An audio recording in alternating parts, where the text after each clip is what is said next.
right, team. Welcome to the Boulder Athlete Podcast. I'm Josh, and this is a special episode, by the way. This is our 50th episode, but it is a special one because it's 50, and it's special because I got to hang with both of you. So we've got now 7-time champ Jason Grubb and the man with the plan behind the scenes, Adam Aldrich. And we're without our fourth team member today, Aaron Bewley. And Aaron's dealing with life. And so, Aaron, you're here with us in spirit, buddy. But thanks for, hanging out, fellas, on a Friday afternoon. I'm excited to have this discussion. Always glad to be here, man. These are great. These are great. And I love when we get together. And so we've done this once before where all of us got together. Aaron was here for that one. And that was a fun conversation. We got to go behind the scenes on some things. We're going to do that today. And I think the two primary things we're going to get into is a little bit of a debrief on the games, how we're doing, how we're feeling, all the things, get behind the scenes on all that. And then we'll get into a little bit of what's next for Boulder Athlete and kind of where we're at in terms of vision and approach and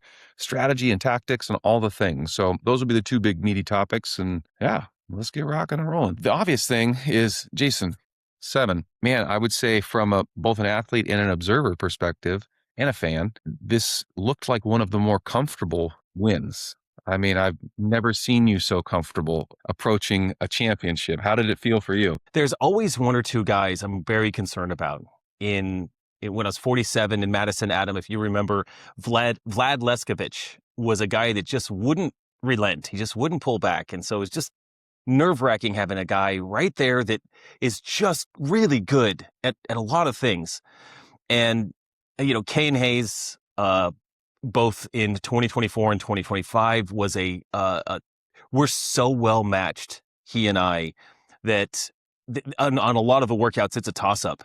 I don't even know if I can beat him, and he doesn't know if he can beat me. And it's turned out well. Now this year, I've got 3 years before I have to compete against that guy again. So not upset about that. But I came into this year and I was worried about Boulder athlete Joey Hushman, good friend of mine. Very good athlete. He should have been on the podium last year, and I just know his capacity. I've spent time with him this year. I know what he can do. So I was a little nervous about him, and nervous about the unknown players out there. I'm familiar with Mike Kern. I knew he would give a good push as well. And Josh, you saw me after the run. I took 6th place in the first event, and with only 5 events to go, let's say that the same guy gets 2nd place over and over again. I'm trying to do all the math. I've got my AI agent trying to figure out, how do I win? I have to win everything if the next guy gets 2nd place on every one of the events. So it wasn't a runaway after event 1. As you know, I was laying on the couch. You were laying on the couch. I was pretending to be sleeping, but I was pretty much just having a nervous panic attack internally. I hate starting at a deficit. But I had internally, I was like, I can win the rest of the workouts. This could happen.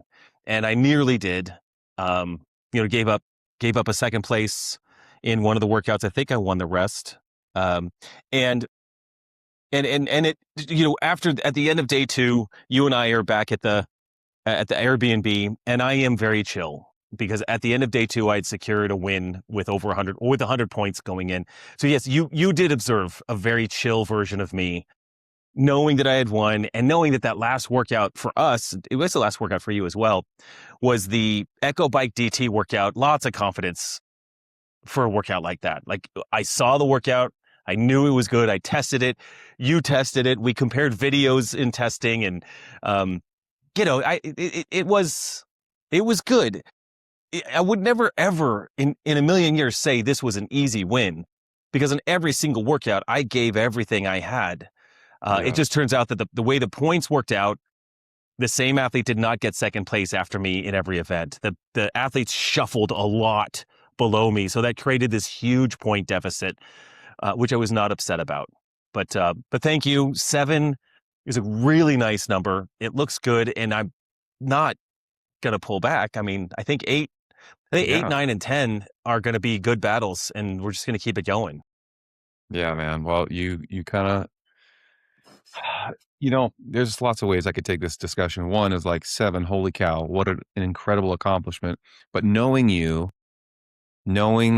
the field to a certain degree, I'm not an expert on who your competitors are, but I've got some familiarity with them and kind of where their skills are.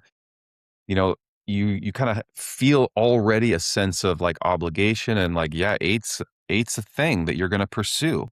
And I wouldn't say that to anybody else, but because of your track record of success, naturally, this is something that's on your radar and you're already training for it, you know? And so there's a weight to that that very few people in any field carry. And so that's unique. And I got to give you kudos not only for accomplishing 7, but doing it in a way that's like, you're not an a-hole to be around. You're actually quite pleasant, And so the intersection of that weight and who you are as a person is like, it's very, very unique and pretty darn cool. I appreciate Yeah. that very And much. like training with Jason too. I mean, a lot of people don't get to see this, and I think it's just the competitor in him. Like, I guess maybe the champion mindset's probably a better way to put it. Like, he trained. Like, I mean, I've trained with him. What, Jason? We trained like 3 years together, I guess. Now, and like he trained just as hard this year as he did the other years. Like, he's always has that sort of. I've got people coming up, the unknown. Like, I don't know who's going to beat me. And it's funny. He would tell me like all these competitors and tell me their numbers, and he was legitimately worried about Joey. And but I think that's good, right? Like, because you know, a champion really never takes off and never feels like they're comfortable. So I thought that was really inspiring this year to watch, because you did age up and you could have just been like, all right, I'm coming in fresh to a new age group, could have not trained as hard or anything like that, but you didn't. You trained hard for it and earned it. Yeah, there's No. no cruise control in this sport, right? If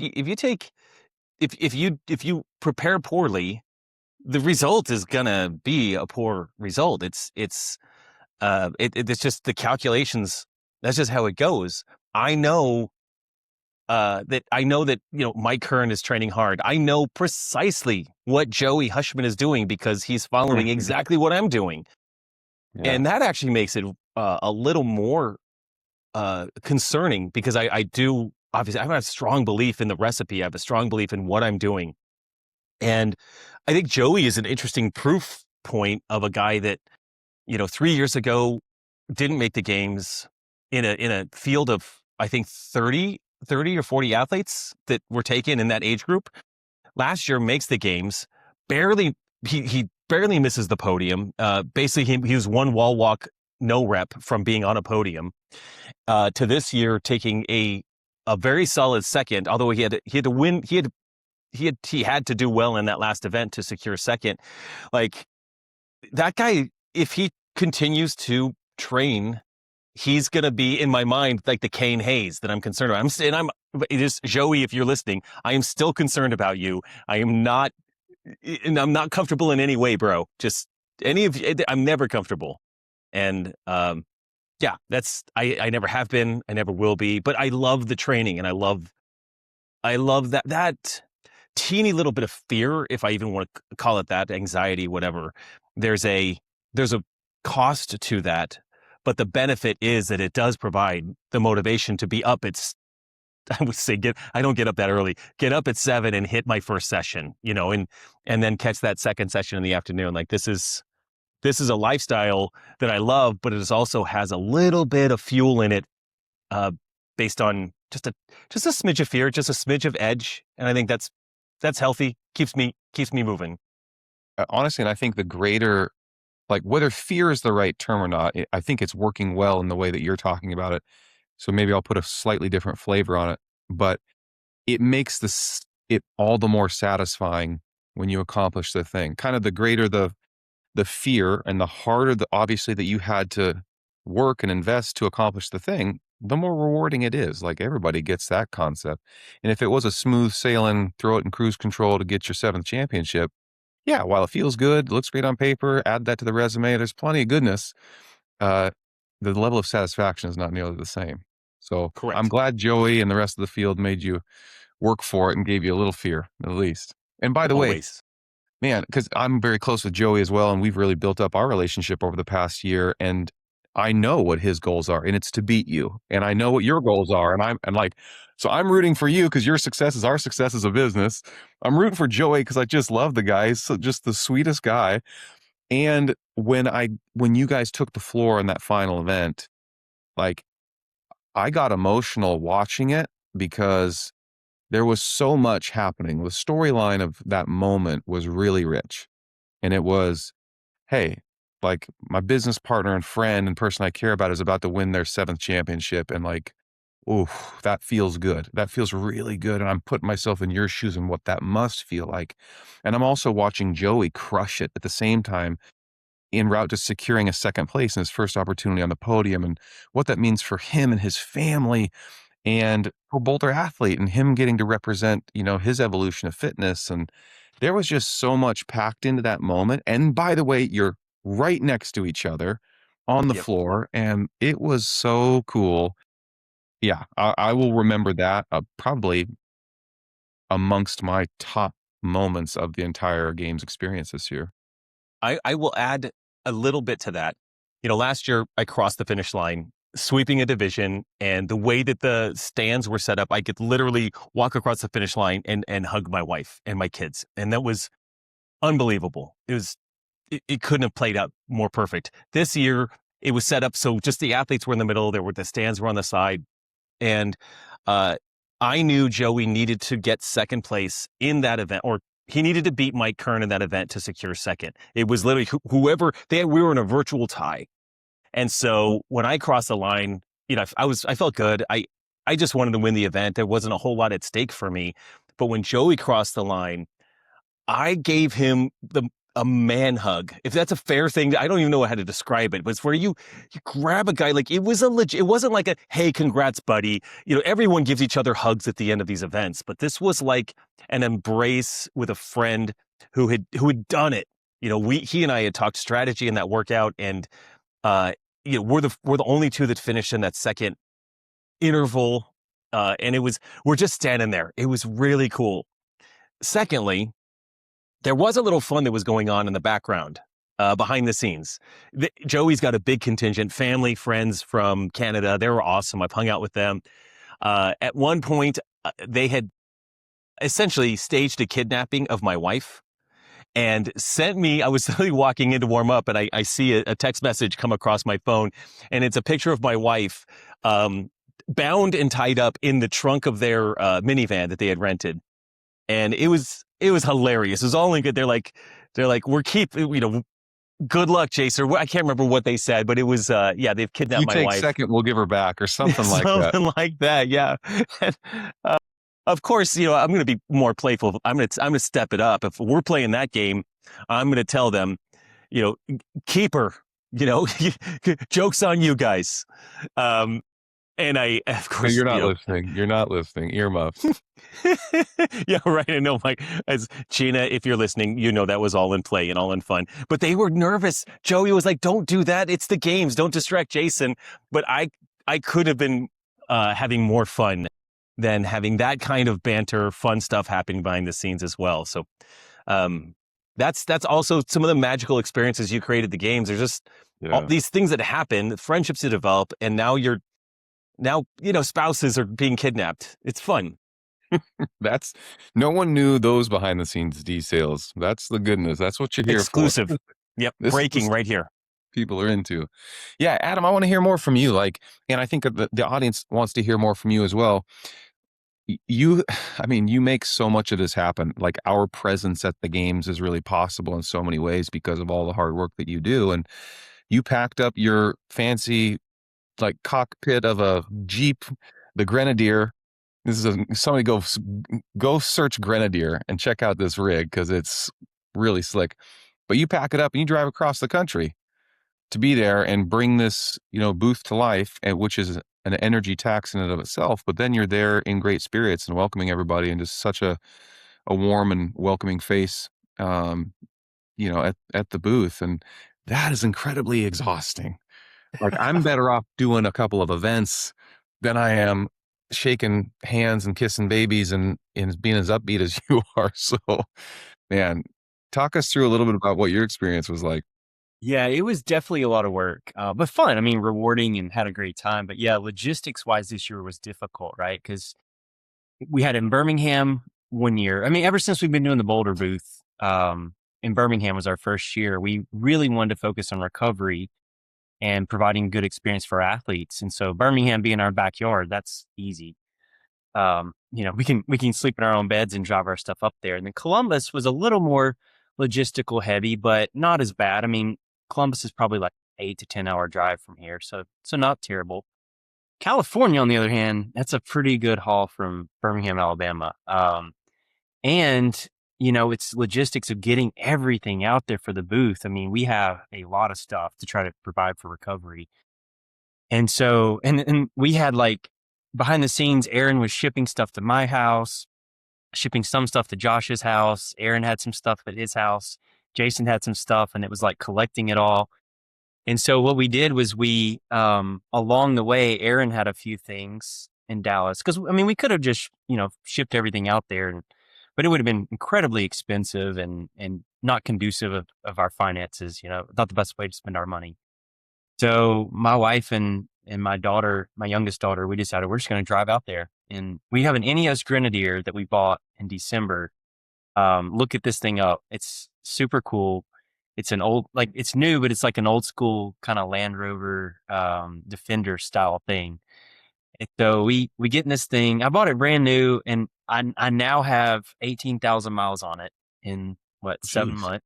We put 7,500 miles driving out to California in a full trip. We stop in Dallas along the way, get some stuff from Aaron. We get to Los Angeles. We stay out there. We get to the games. We do the games. We do the setup. And then we needed to drop stuff off for Josh because Josh had some things. His wife's handling a lot of our merch. So we get, oh yeah, there's a good that's exactly that color too. It's the safari or magic mushroom is what they call it, but it's like a safari color. And we have a hitch on the back of this thing loaded down with totes.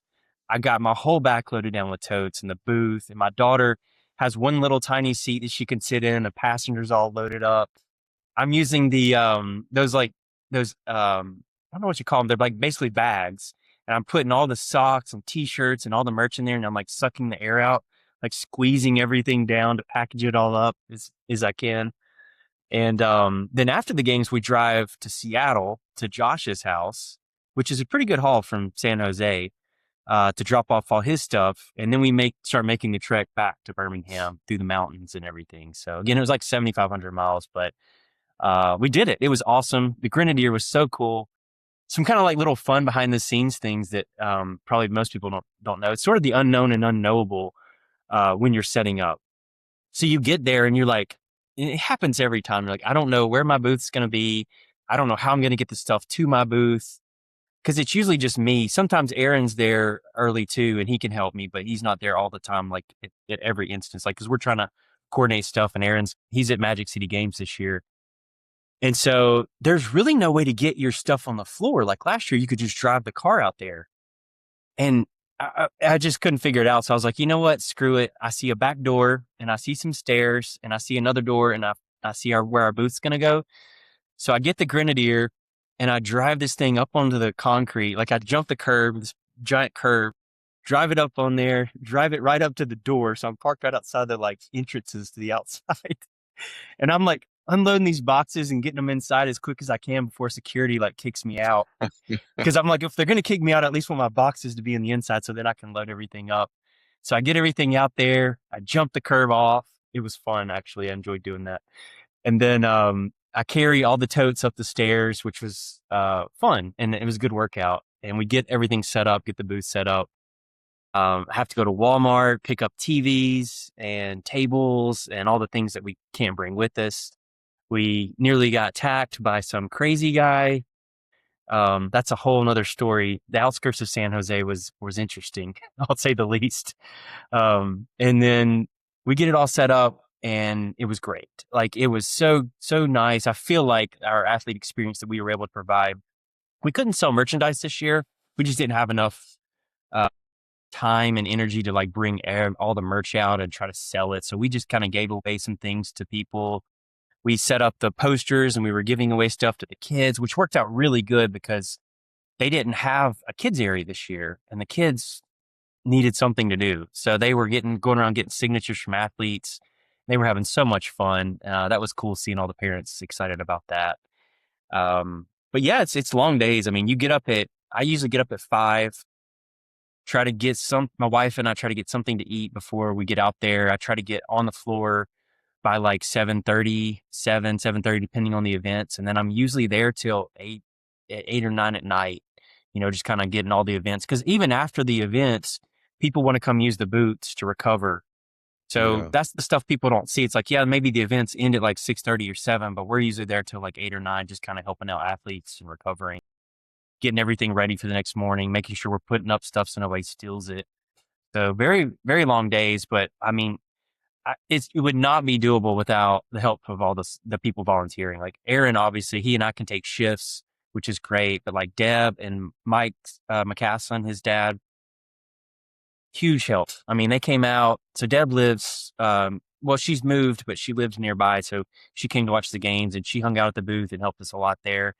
And then Mike's dad, in between watching Mike, would come help put people in boots and just it was great. Gerald manned the booth for us in between his work. It was funny because most athletes go back to their hotel or whatever and recover, and Yeah. Gerald comes out the booth and he's hanging out and just talking to people, selling stuff for us.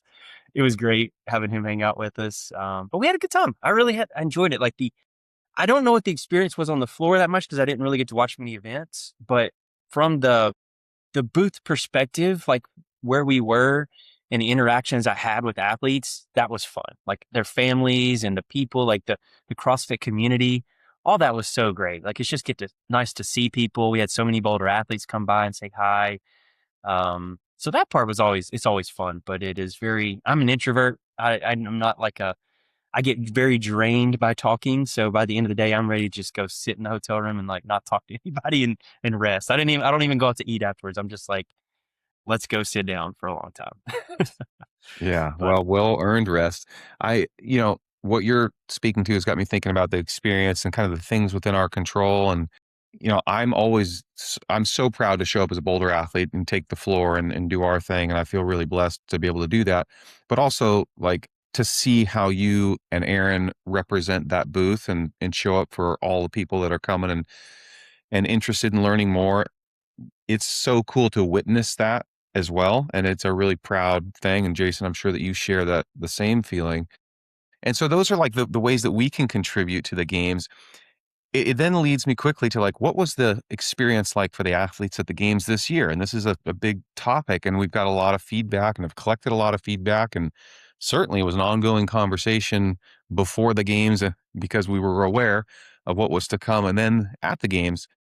And so let's dive into this a little bit. And this is not a like, hey, let's throw shade at the event, because naturally we're excited to be there. And there are many constraints that no one will ever know about that impacted the way the experience came together from Joe and Bob's perspective as they put this thing on. You give them a lot of, honestly, credit, um, because they're operating under some difficult circumstances.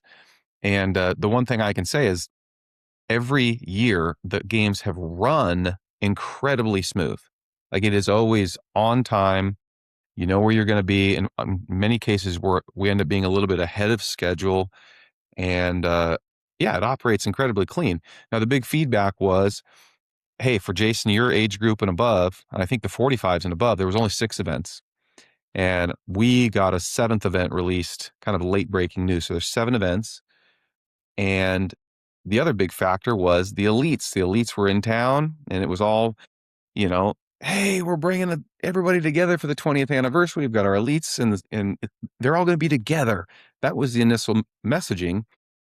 We then come to realize, well, we're not actually together. We're in 2 separate buildings. They're, a little ways apart from each other, and there is some separation, but then from the observers and the fan experience, all the things. So I can't say it really felt like we were together at all, honestly.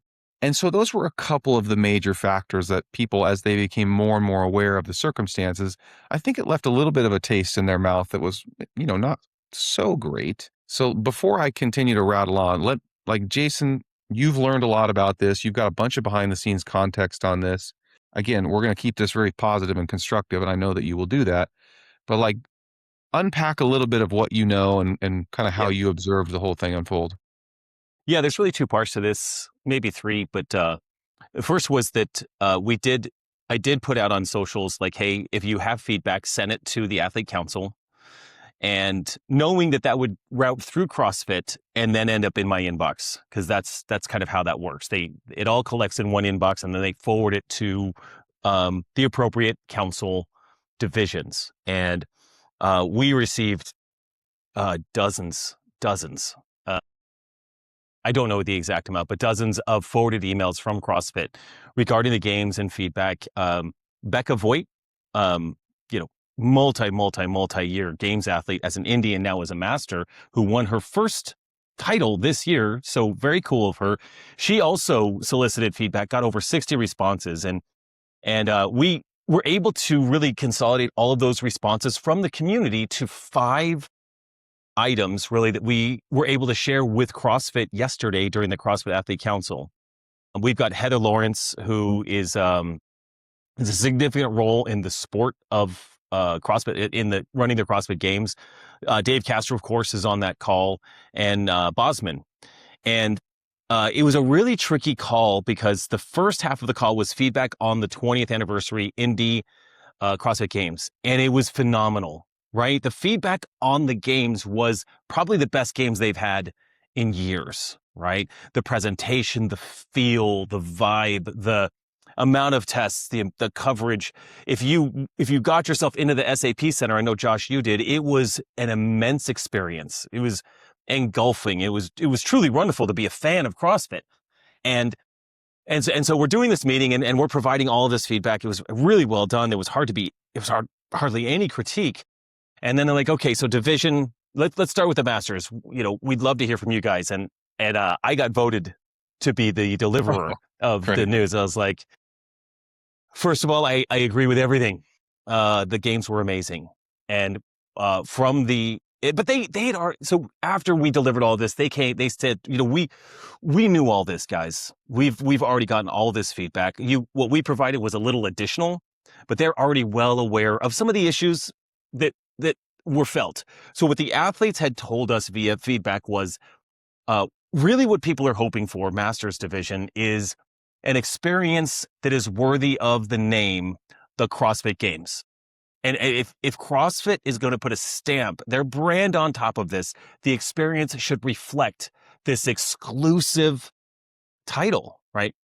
And so number one, it didn't feel like the CrossFit Games. It felt like more of a local comp, given the layout, the size, the floor.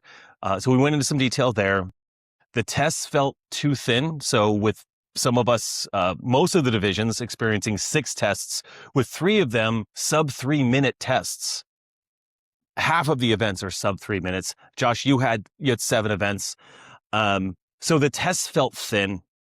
Third, the venue did shape the whole experience. There was actually a lot of people that mentioned the warm-up space. I actually had no problem with the warm-up space myself. I thought it was totally adequate, but there was a number of athletes that mentioned warm-up space, equipment, food options, which were none, signage, family access, the expensiveness of getting in. So say that you wanted to get there on Tuesday to watch. Well, one of the events was outside. The second event was 3 minutes long. I'm sorry, 10 minutes long, and it was $100 per person to try to view that day. So it was very challenging for people to come. It was $100 a day for tickets to come see us. The basic systems hurt the trust of the athletes. For example, communication, document updates, the apparel, broadcast access, being behind a paywall. A lot of those things came up. And then finally, one of the biggest questions that people had was, so who owns the key decisions? Does CrossFit own these key decisions on the number of events, the location, how many athletes are coming to the games, or is that a Legends thing? Just lots of questions around that. So we have all this feedback. I decided early this week to just reach out to Bob Jennings of the Legends Championship. I'm just going to go straight to that guy and see what he can share with me. So he has an NDA with CrossFit and has to be careful what he can share with me. What he did share, kind of the highlighted topics were, the Legends Championship or the Legends team had received feedback from CrossFit after the 2024 CrossFit Games that there were too many events, having 10 events, and too many athletes, having 40 athletes per division. So that was the vision of Legends, was to have a big Masters event again, which they did. CrossFit said, hey, this is too many. Too much. 2025 up in Columbus, we were merged with the teenagers, which created this huge event, even though there was less Masters, but we have the teenagers, 9 events, more feedback from CrossFit, less athletes, less events. And so Bob said he was somewhat frustrated by that feedback because that was not their vision, but they're receiving that constraint from CrossFit. So this year was that. And Bob, he said that he understood that athletes were upset. But in our feedback to HQ saying, 3 of the 6 events were sub 3 minutes, that got some eyebrows raised by Dave Castro. So the one thing, Adrian Bosman is a very, very nice guy, very peacemaker. He's like, we've received this video, we're going to take this, we appreciate it. And he's the sweetest guy on the planet. Dave is very quiet. He just sits back there silent until he needs to jump in. And then he jumps in and interrupts whoever's talking. It doesn't matter. He just jumps in. And he's like, if you guys, we'll fix this. Mic drop. That's all he said. He said, we'll fix this. And I like it if Dave jumps in and says that. Like, okay. Specifics would be great. We'd like to get in the weeds on this, but we don't have time in an hour call, and we have a segment. So we wanted to express to CrossFit, look, we love the fact that you have the games for us. This is such a deep part of our lives, a deep part of CrossFit. So thank you. The last thing, this last thing I'll mention, and this is interesting. This would be an interesting quandary for Masters athletes out there. And this is going to have to be broadcast to a larger audience. The live stream tends to cost around $100,000 to have for 3 days. Now, Josh, I don't think your family paid for the live stream, right? We did. Yeah, we did. You did. So did I. I did too. Okay.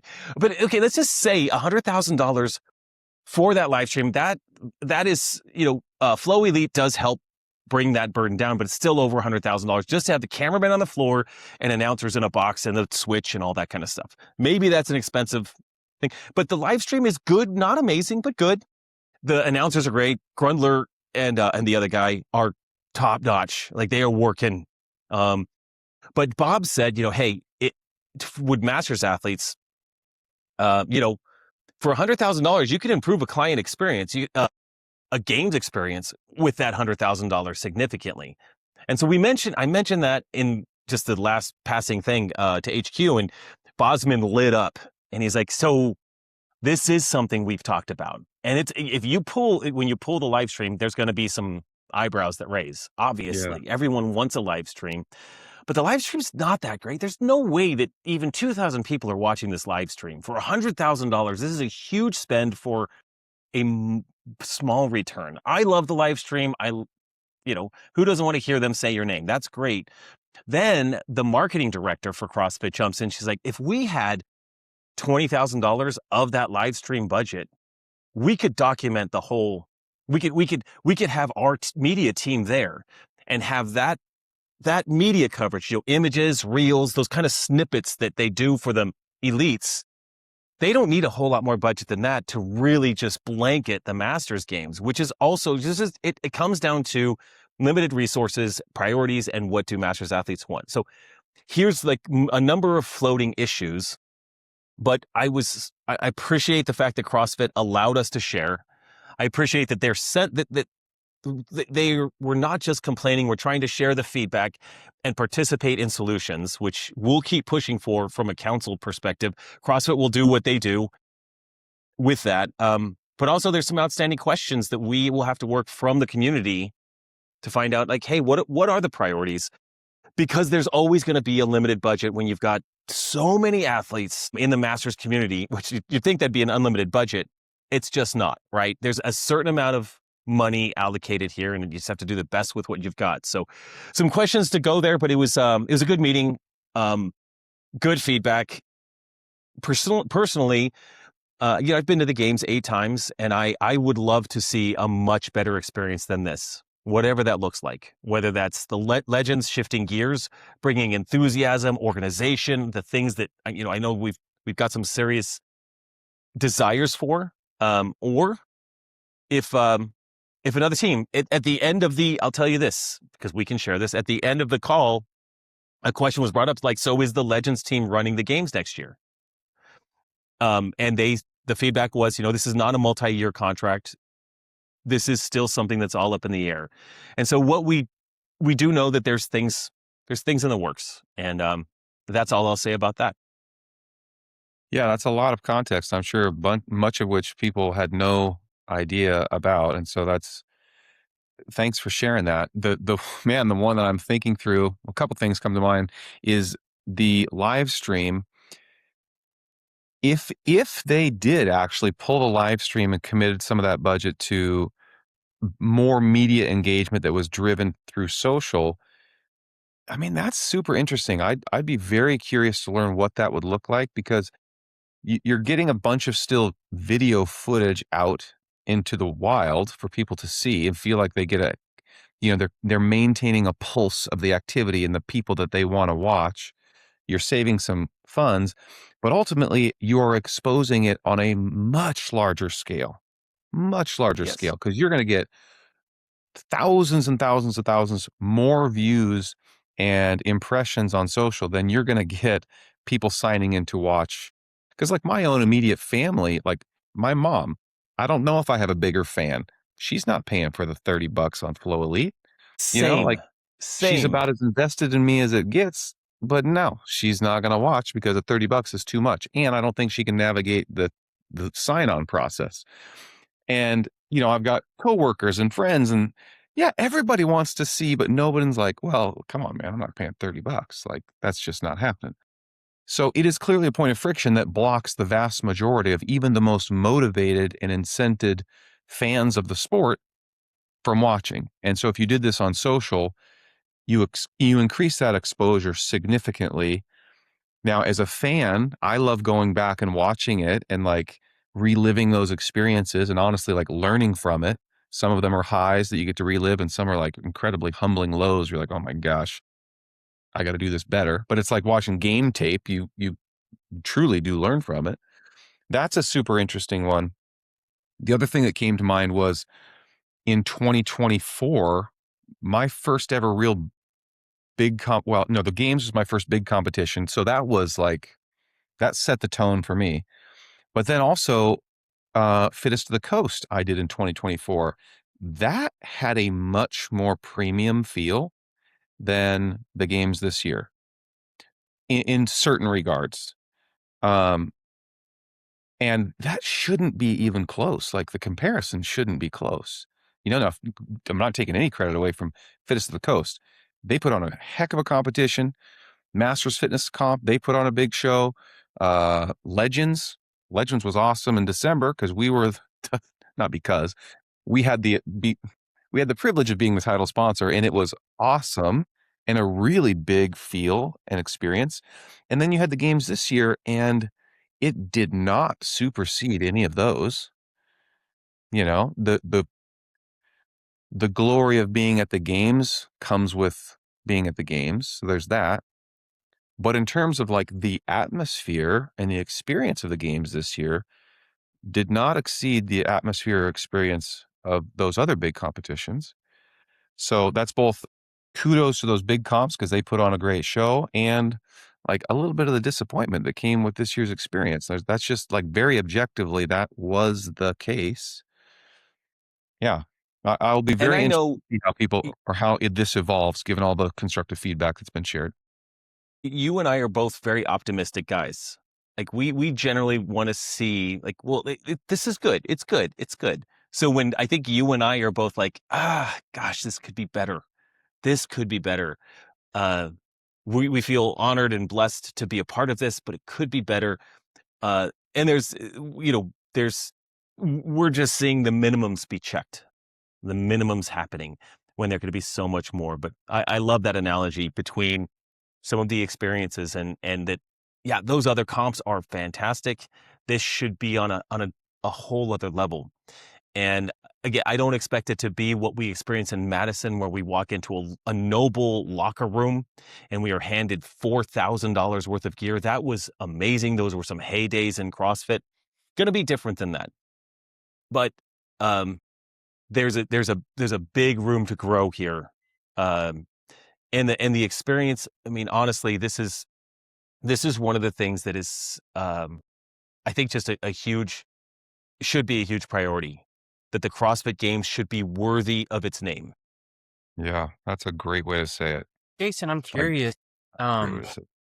Like I'm always trying to think of how we can help, right? Because I mean, the CrossFit team, it is a small team. I mean, we like to think of it as some giant organization, but it really is a small group of people that, and they have limited time and resources. So, like, my operations mind goes to like, I would expect every call that y'all are having on the athlete council to address those things, right? Like, this is what we talked about last time. We're going to make sure we improve. This is what we've done to improve them, right? Or here's what we didn't make progress on these. We're going to continue. Um, I think also like not just the things that go bad, but the things that have went really well, making sure we don't lose those things. So I feel like, like last year at Columbus, when the stage, and even in Birmingham, when the stage was flipped and you could see the athletes, and I remember those moments at the end where you won, or just like seeing somebody hit a great, I think it was a clean and jerk or something, even the teens, like seeing them hit these giant numbers and getting like excited and pumped. And like you can see that excitement and the crowds going crazy. Like we lost that this year because the stage was facing inwards and you didn't really get to see the athletes. And I think that's a good spectator experience and a good athlete experience. Like just the positive things too, making sure we don't lose those. It feels like there should just be a list. And it's like, hey, we want to make sure all of this good things happen this year. We want to make sure all these bad things gets fixed. And I think as masters athletes, most of us we're older, we've been in business, and we just want to see that things are improving and not getting worse, right? And that we're being heard and valued, and we understand they have it. And tell us no. Say we can't do that because it costs $100,000, and we don't have, unless somebody wants to pony up $100,000, we're not doing that, right? Like I'm personally fine with that. Just tell me no. Um, is there any way we could help them like collect this feedback and then like on the athlete council call, just sort of, and maybe this is happening, I don't know, but I'm just curious what your thoughts are on that. It's a really interesting note, Adam. I actually just made a note on my notes here, because we can actually add agenda items to the athlete council calls. And oftentimes I think we let CrossFit dictate the agenda, because it still feels like they're the leader of the council. We really are the leader. I just made a note, just made the most simple note. Anyone in business is going to like shake their head, as you kind of just pointed out. But I think one of the agenda items is a status of what has been done since the last meeting. Where are we on these issues? And writing that through, just to keep that slight pressure on CrossFit, and also let them know those agenda items, which we always do ahead of time, so that they can come to that meeting prepared. So, on these issues, and we take what we had from last meeting, we'll bring that to the next meeting. So I just made a note to step forward on that. We meet once a month, so this is something that I will press to add an agenda item. First thing on the agenda should be, where are we at on the previous issues? And I'll do that as soon as they give us the note. They give us a notes from the previous meeting. That'd be a great way for me to say, all right, awesome, copy, paste. The agenda for the next meeting is, where are we on all this? I think it's as silly as it is, Adam. You've just done this enough, and you lead our team meetings. That's very strong. I also very much think that it would be interesting to collect that feedback from past events. What have we loved, to help guide the future event organizers for the games, Masters Games in particular, if it's Legends or if it's another team. Like, here's what we've observed that really worked. And here's our list of demands. No, I'm just kidding. Here's our list of desires. But the things that worked, like you said, having the fans in stands right in front of you. Yeah, they could have had an extra 2 feet there, but man, was that a cool experience for the fans and the athletes. I remember doing a clean and jerk and looking square at my children in the eyeballs. Like, this is great. They're right there. Yeah. That's great. And That's this good, year, Adam. like, I was so excited to see the 35-year-old division. Like, we had some legit CrossFit athletes, some big name Legend. people. Some Yeah, like legends. great. And like I didn't feel like I really got to. I didn't get to see a lot of events, but I did go watch the last events, and like it just didn't feel as epic as it could have. Um, and we Hmm. want the Masters to feel epic, like it should. The people that have gotten here earned it, and it's not. I think we can do it within the budget constraints. I just don't know what it takes. And we want to be, and I don't want this to come across as complaining. It's just like, what can we as the master community do to help? What can Boulder Athlete do to help? I don't want to just complain, but I want to say, these are the things that broken. What can we do? Like, don't put it on just on CrossFit. So, and even if that's just sharing it, Jason, like maybe we could share, like you collect that feedback from CrossFit every meeting is like, hey, here's the checklist. We made progress on this. We haven't worked on this yet. I don't know. I'm thinking out loud, but I feel like that would go a long ways to help the community see that things are getting better. And then next year, it's like, look at all the progress we made since last year. This is everything we learned, good and bad, and this is everything we're going to change and then keep improving. Because if Dave said he wanted to do something, then like us saying, "Hey, Dave, you said that was going to be taken care of," I don't feel like he would get mad at us for like just asking him. I could be No, I wrong. feel like You know, I feel like he's an operations guy. I think he would appreciate that. Like, all right, you're gonna keep your keep your feet on the fire. Yeah. I feel like he would just tell you, like, "Oh, I said we were going to do that. We're not going to have time." I feel like he would be honest with you, like at least from watching him, and that's fine too. It's like, okay, cool, we're not doing that now, but at least we know, and we're not just sitting around waiting. This is our standard Boulder Athlete checklist we'll go through. Okay, Dave, I got a list for you. Done or not done? Item 1, Exactly. item Yeah, 2, item 3. It's not fine. done. It's done or not done. It's no There's big. It's not a emotion problem. behind it. It's just, it's done or not done. When is it going to get done? Fellas, all right, I'm going to shift us gears on the topic of getting better, collecting feedback, sharing feedback, hearing feedback, all the things. That's been on our minds as well. And so as just, from a Boulder athlete perspective, and, now it's kind of like the end of every games. We're like, okay, let's reassess. What do we want to do for the upcoming year? What's the vision and how are we approaching things? And to inform that, we wanted to hear from, our community. And so we sent out a survey. We got a whole bunch of responses back. We'll go ahead and pull this up, and we just want to be as transparent as possible as what we did and what we heard and kind of what some of the thinking is. And by the way, let me just disclaim, this is not to say we've got all the answers and we have a total, a plan fully baked in how we're going to address all this stuff. But I do think it's important, and we share this principle, is let's be open and candid with, what we've heard and what it's kind of stirring up for us and where that thinking is leading us around some of the maybe more meaningful opportunities to just continue to evolve Boulder Athlete. And so, yeah, let's walk through a little bit of this feedback and what we heard, because it truly is, it's important. Yeah. So the highlights on this, and we have this pulled up. If you're watching the podcast, you can see this on your screen. If you're listening, we'll try to be as clear as we can.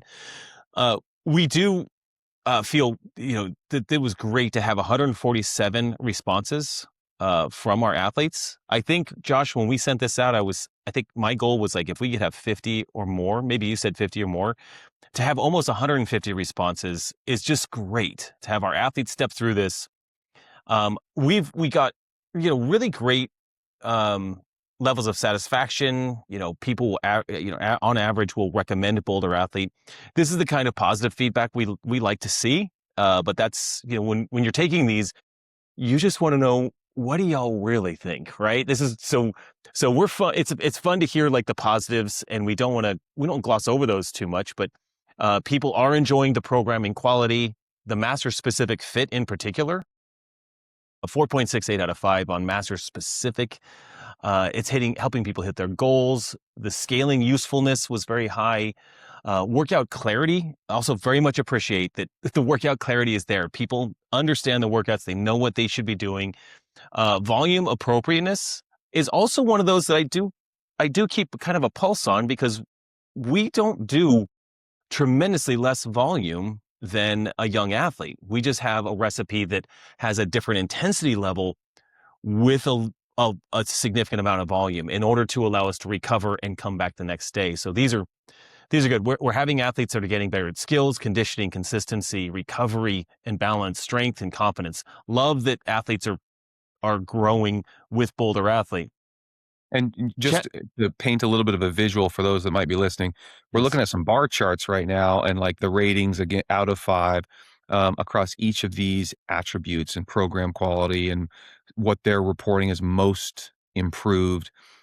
And yeah, I'm not going to repeat everything that Jason just said, but have that vision. And I do want to reiterate, like, anytime you do a survey, the feedback that you get is like there's a lot the people want to have a voice. You get feedback from people that want to share, and that is a blessing and a curse in some ways. And working where I work, we've done many surveys and a lot of customer research, and so I'm very familiar with this process. It was super encouraging, one, to see the things that you would hope to see validated. Like, man, I hope that people like this, appreciate this, or finding value in some of these things. And so we're seeing a lot of that, and that's great. And it's more than a check of the box. It is really like food for the soul because we're very passionate about what we do and the way that we do it. But we're very interested in the candor and the honesty on what are the things that people think could make this better. And that's, I think, the most interesting area of the feedback. And I don't know if that's the next slide. Maybe I've stolen the thunder, but Jason, please go on. That is the next slide. Oh man, what a great segue you had there. Um, Biggest challenges are very practical. It's great. Love that people share this. Top obstacles for people: time. So time is a constraint. As masters athletes, we generally have jobs, or we have lives, or we have families, we have kids. I know, Josh, you yourself, you have a very demanding job. You train as a games athlete. You coach, head coach for a football team for your son. This is a lot, which is why we're doing this on a Friday afternoon. Like, no, we can't reschedule. This is my the only single slot, yeah. slot that Josh has to do this. So we'll address these. Top obstacles: injury or limitations. This is obstacles that athletes have expressed that get in the way of their ability to be successful, which is totally fair. And it's in a group training program, it is challenging to program for those that have limitations or injuries. But this is something that I think we're going to see in a lot of group training. So 17% said nothing major. So we'll take that one. That's fine. Recovery was down there. Equipment, too much volume. Some expressed too much volume, 9%. Fair enough. Feedback themes. This is where people could just write in their feedback. So time and recovery. This is a theme that people typed in as well. The app experience.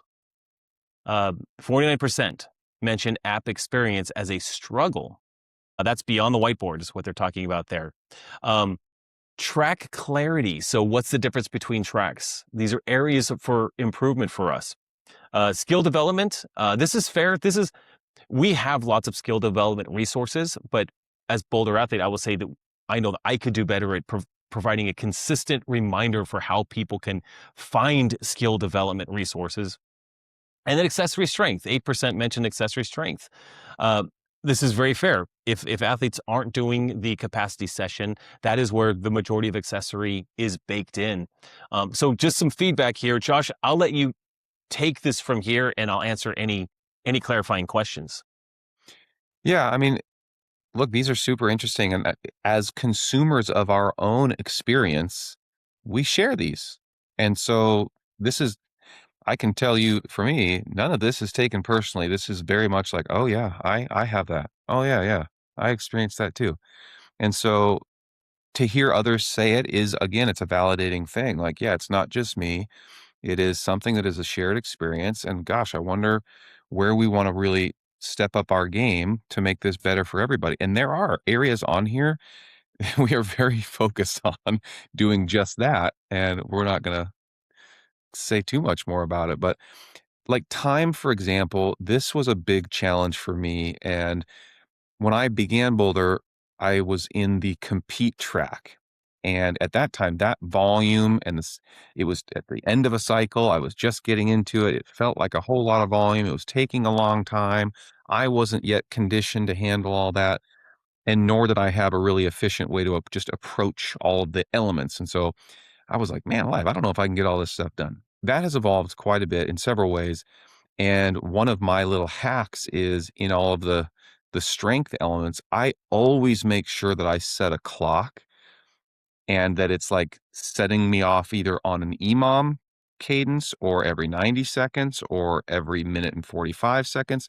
I determine what I think is going to be appropriate based on the volume, the intensity.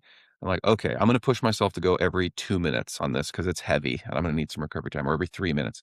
But I have to have that personally because I'll get caught up in just like daydreaming and listening to a music, or "Nah, I think I need more rest actually," when I may not. And so that just keeps me accountable to pushing my pace. And it also helps me look at the program and say, okay, if I go every 90 seconds, I'm going to be done with this whole element in, 8 minutes, which allows me to do the next thing. And I can do that one in 12 minutes. And then before I know it, I'm like, yeah, that's actually perfect because I've only got 90 minutes in total. And so that's my little hack of ensuring that I stay accountable to a good pace that allows me to get all the things done. I do something similar. Adam has trained with me for multiple years now, and I'll tell you what, Adam is a chit chat guy, man. He will get chit chatting with anybody, and I love it. But he knows I wait for no one. I because we have, even in our space, we do have the liberty of training in the afternoon, but we have this 2 hour time. And I am pretty focused, want to make sure we hit absolutely everything in this time frame. And I do the same thing, Josh. I'm calculating how much time each one of these things is going to take, and we need to start the last workout by this time so that we don't disrupt class that starts at 4 o'clock. And so I will move 25-year-olds at a pace that they're not super comfortable moving, from lifting to strength work to a metcon or something. Just, guys, look, as a master's athlete, I don't have time to cool down and just hang out for a while. And two, if we don't start at 3:25, we're not going to be done by 4. So time is always a challenge. And I will say, I know I respect you, Josh, working out solo in your garage. I struggle more with keeping my time in check when I'm training alone, because I might glance at my phone, and a glance at my phone is going to cost me like 4 minutes, because I'm going to do like 10 things real quick. That's Yeah. just what I'm going to do in my head. And now I'm cold and I'm having to squat again. I think one of the things that we do want to acknowledge is the app experience is something that we know we struggle with it too. Beyond the Whiteboard is a robust piece of software, but this is just something that we want to acknowledge we are actively working on. So stay tuned in Circle in the next 4 to 6 weeks. We'll have updates, and we have a deep desire to make sure that the experience you have on your phone engaging with our workouts is the best experience that you can have. So we'll have more on that very soon. And I will say that I am constantly working on trying to create even more clarity around the tracks, the purpose of each track, as well as scaling within those tracks. And it's a labor of love. I would guess one of the ways I would say it, or it's an art form, really is. But I am very much trying to be very, very clear in what we send out to the world via Instagram or the Circle community group or on our website or even in the app, trying to be very clear about what each track is all about. And we might even, Josh, we might even in the future have one of these podcasts where we just deep dive each one of the tracks, because we have some tracks in development that I think will be interesting as we launch them to dig in there. So we'll spend some time on that as well. Yeah. Yeah. And, or Adam, any thoughts on this slide before I Yeah, no, share I more? think it's sort of the things we can control right now. I feel like we're doing a pretty good job on, and we could always do better, but I think it shows that those are positives, and the things we can't control right now, but are actively working on, are sort of our negatives, which is good. That's what you want, right? Like, so where we're spending most of our energy is in the programming and the community and stuff. That seems to be well received. Okay. Well, fellas, those were the two big topics that we wanted to get into. A little bit of a DB for the games. Jason, we got your experience. Adam, we've got more behind the scenes on your experience as well. Some of the feedback that was covered at the games and has been shared and is still being actively discussed. I know that's a big area of interest for many in the Masters community. And so I'm glad that we got a little behind the scenes context there. And then I hope that people are interested in what we're doing next. I certainly would be if I was not on this team. And so there's a little bit of how we're at least gathering information that's going to inform how we do what we do next.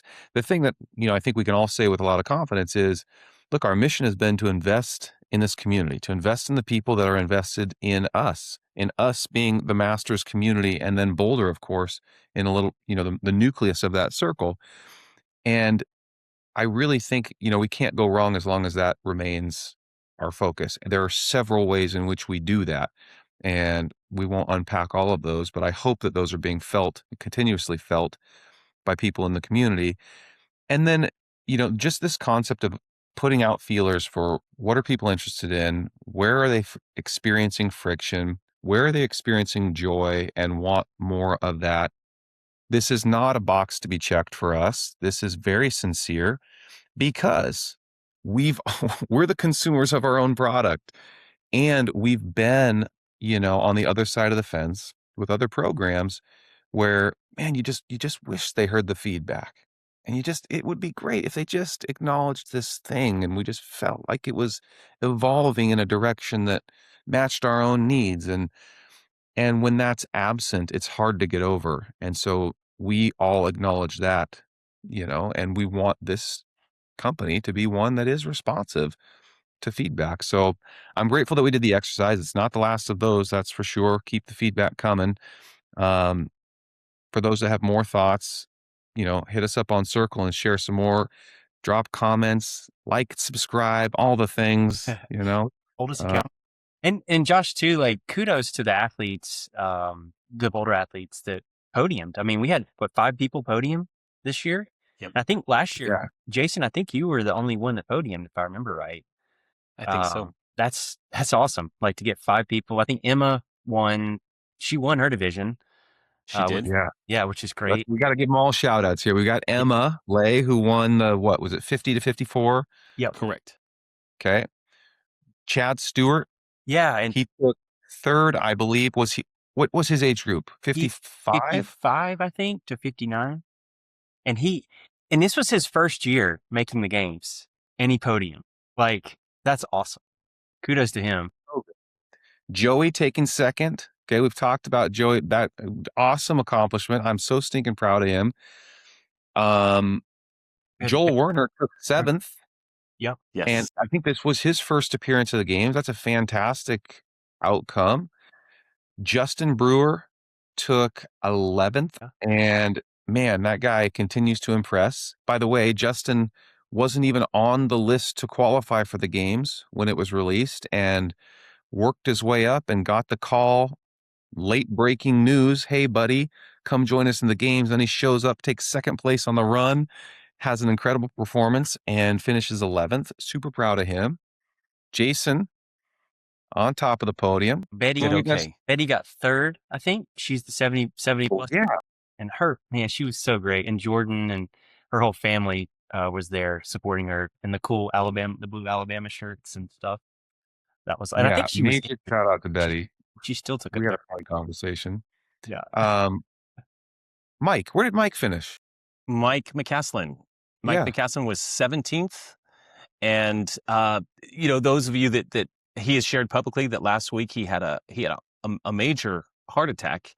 And it is likely, I've talked with him multiple times since then, it is likely that he may have been suffering from some symptoms at the games. It's a genetic issue. So there's that. We've got Andy Tim, 5th place in the 45-49-year-old division. I think, was it Andy of course. at the games? Go ahead. Was it Andy's first year at the games too? Andy's first year at the games as well. Gerald Smith took 7th, finding out that he was going to be at the games at the last minute. Kerry Rieger, 10th in the 50-54 division.